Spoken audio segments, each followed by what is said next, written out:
Hello and welcome back to Shakesyear. We are working on Love's Labour's Lost, and today we get to hear from Maria, who I think in some versions is just called like First Gentlewoman.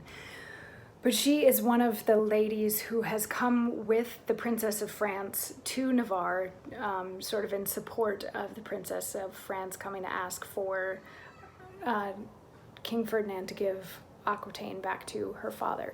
So because we had to balance things out, if we're gonna have 4 guys there studying, we have to have 4 ladies come visit, because come on, this play is incredibly heteronormative. But anyway, so the Princess of France has arrived. She wants to ask for Aquitaine back. She has sent Boyette off to find out if Ferdinand is even going to receive them, because rumors or word of this agreement that the 4 guys have gotten into has spread.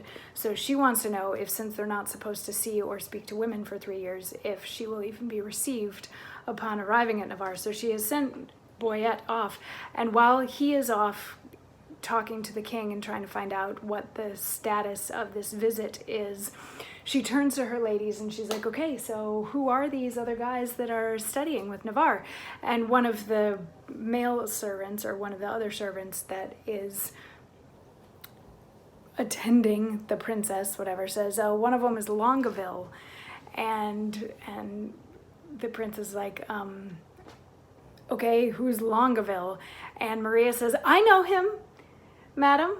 At a marriage feast between Lord Perigord and the beauteous heir of Jacques Falconbridge, solemnized in Normandy, saw I this Longueville, a man of sovereign parts.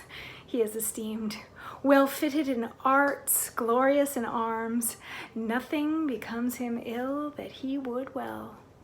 The only soil of his fair virtue's gloss, if virtue's gloss will stain with any soil, is a sharp wit, matched with too blunt a will, whose edge hath power to cut, whose will still wills, it should none spare that come within his power.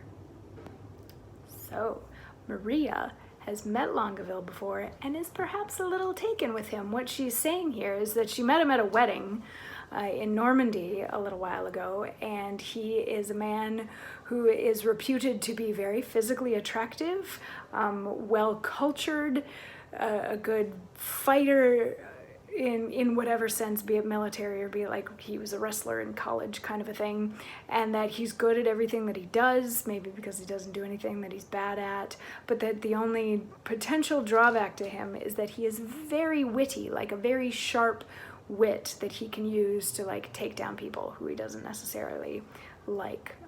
So that's the only bad thing that she's heard about Longueville.